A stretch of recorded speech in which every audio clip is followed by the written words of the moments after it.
Assalamu alaikum, welcome back to another video on Mr. TECHFOX. Today, I'm going to show you exactly how to complete the Dirty Money Part 2 mission in Roblox Wanted. If this video helps you out, please hit that like button and don't forget to subscribe to the channel. To complete this mission, we have two tasks: seize the jewelry manifest and seize the shipping manifest. First, we need to seize the jewelry manifest. Head straight over to the jewelry store, go inside and head upstairs.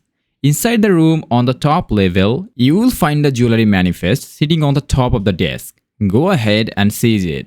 Second, we need to seize the shipping manifest.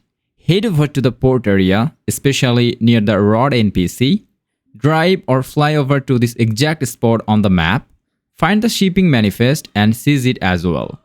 With both tasks finished, head straight back to the police station, talk to the NPC Bert, and turn in the mission to complete it. That is all for today's tutorial. Thank you for watching and I'll see you in the next video.